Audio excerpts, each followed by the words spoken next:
answering the Lebanon touchdown with one of their own. Marcus Locke, a 8-yard run for the touchdown. Driscoll with the extra point. We've got 3 minutes, 22 seconds left in the game. Score is now Riverdale 30, Lebanon 10.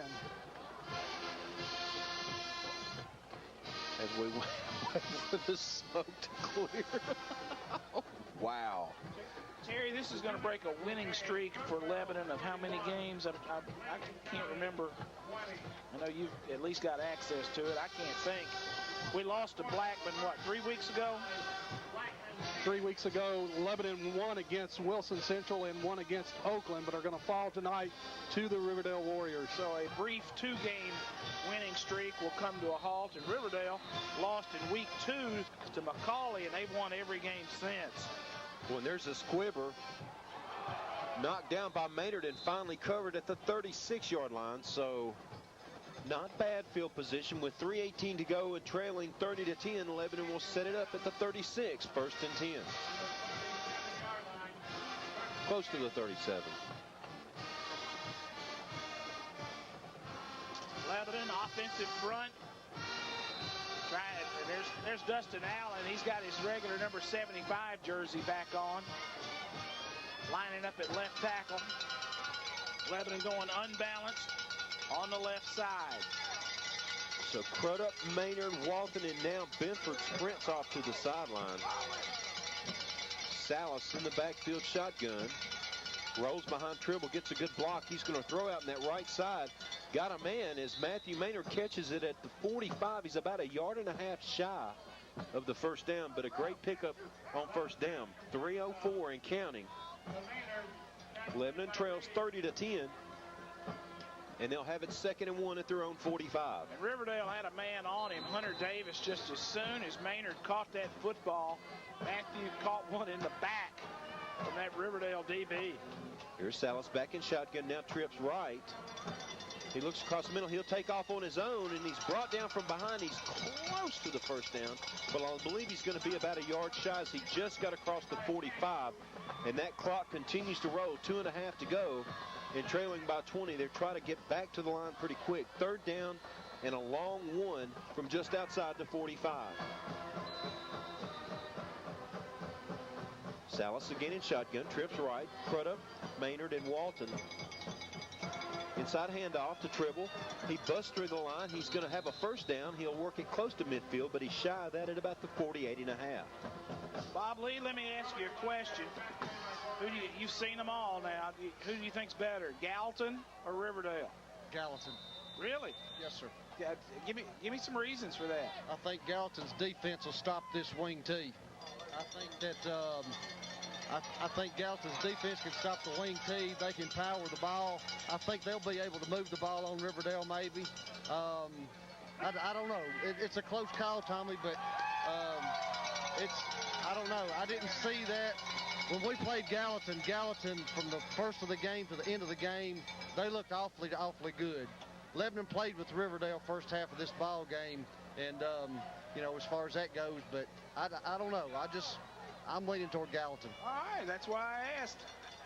Salas sacked on that play, loss of 7.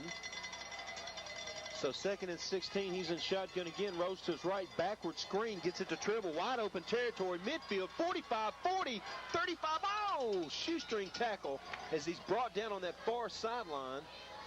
Good gracious, is that Hunter, the fullback, working double duty? And I believe that is Chad Hunter. Boy, Tribble had a lane, and he was headed to the house, Tommy.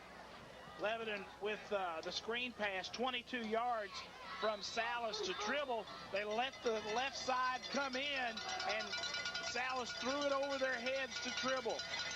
Salas rolls to his right. Now he steps up in the pocket. No place to go. He dashes around. Then he gets a little bit of a break. Runs outside, 30, 25, and steps out of bounds. Not quite to the 35, 25. Close to a first down. He'll get about 9, but more importantly, stops the clock with 59.5 seconds to go. 9 yards on that carry by Daly Salas. Inside of a minute. And Lebanon trying to punch one more score in there.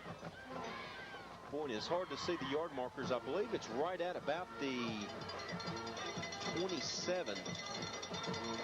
2nd and 2 from the 27 with 59.5 seconds to go, and everybody can see their breath now. Here's Salas in shotgun, steps up in the pocket. Now it collapses around him, and he goes down at about the 33.5, 34. So big loss, but the clock will stop. I believe Lebanon will elect to take a timeout, and they do. Timeout on the field, your score, Riverdale 30, Lebanon 10 with 49.9 seconds to go. We'll be back after this 30-second timeout.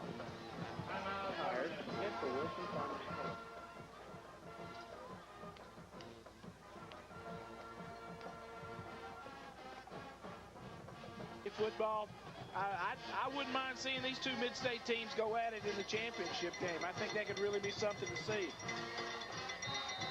So Lebanon's going to line it up here. 3rd down and a long 6. Call it close to 7 from the 33. Salas in shotgun, trips to the right. Walton, Maynard, and Crudup.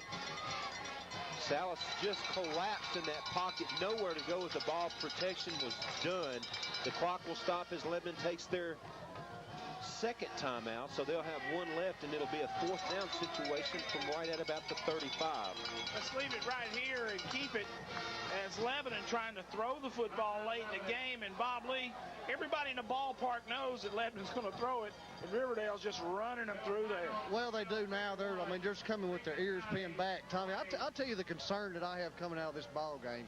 You know, we played with Riverdale in the first half of this ball game. We might have only had 33 yards of offense, but we kind of stood toe-to-toe with them. We played good defensively against them. The concern I've got is I look on the sideline. I see 3 people over here with their arms in a sling. You got a punter on crutches. You got 3 other people that are in street clothes. You got Crudup that's been banged up. You got Gammon with a bruised sternum. You've got Carlos Gaines that's banged the shoulder up after that last run. He hadn't been back in. You've got Carruthers was banged up. We've got some nicks. I'm concerned about the health of this ball club going into next week's ball game. That's a great point. We were a little beat up coming in, and we've got some more guys banged up tonight. So here it is in a nutshell, 4th down and 8 to go for Lebanon, just inside the 35, trailing 30-10. Salas back. Great crossing pattern. Had Maynard open for a moment, but that was harmlessly to the grass. So 4th down pass incomplete. Turns it over to Riverdale. So that should just about do it with 38.2 seconds to go in the ball game, and Lebanon trailing 30-10. Had Maynard lined up as the 2nd man in the slot and ran him on what they call the skinny post, kind of a short post route in the middle of the field. Open for a moment, but that falls incomplete.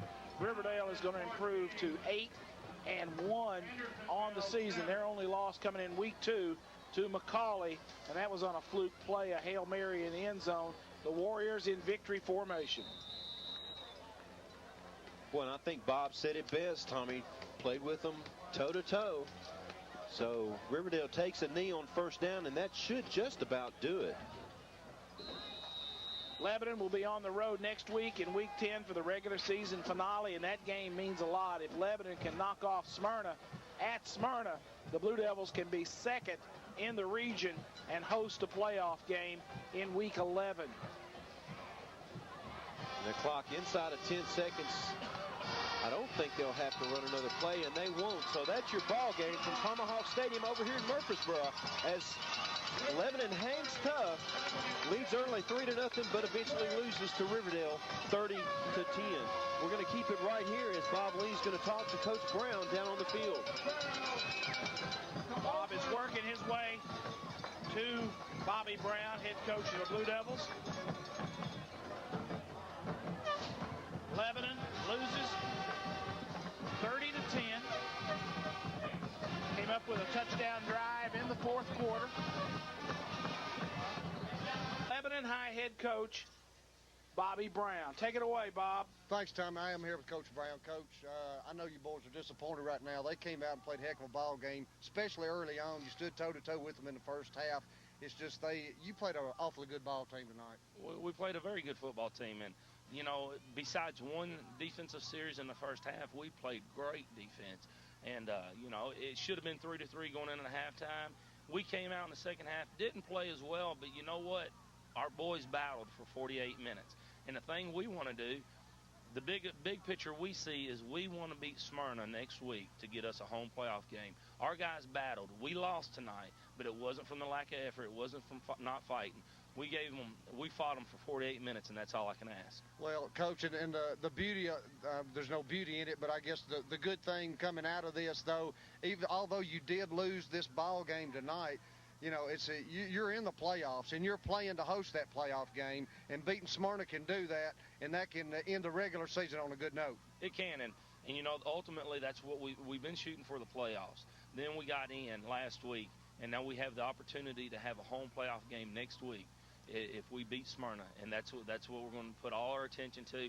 And you know, Riverdale's a great football team. They have great depth. They're huge. A lot of team speed. They're a good football team. But you know what? We hung in there toe-to-toe with them and battled, and that's all I can ask. And, Coach, that is one thing. I mean, of course, you, are touching on it, but at the end of that ball game, the last series, when your defense went out there, they were hopping up and down. They were still in the ball game. They still wanted to stop Riverdale, and they did hang in there and do a good job. That's right. I'm proud of our players. We didn't win, but I'm still very proud of them. You know, winning isn't everything. They showed a lot of class tonight. We fought, and you know, as long as a young man doesn't give up, you know, starting with football, he's going to be a success. And we didn't. None of our kids gave up tonight. Coach, one thing, I know you had a few people go down with some injuries. Do you know the extent of any of those? I think that all the injuries we had tonight, we'll be able to get back, so I'm not real worried about that. You know, it was just a hard-hitting football game. It was a smash-mouth football game. Coach, I know you wish the outcome was a little bit better than it was tonight, but you got a lot to play for next week. Good luck in the week ahead. Thank you very much. Tommy, back to you. Bob Lee with the sideline report in the interview with Bob.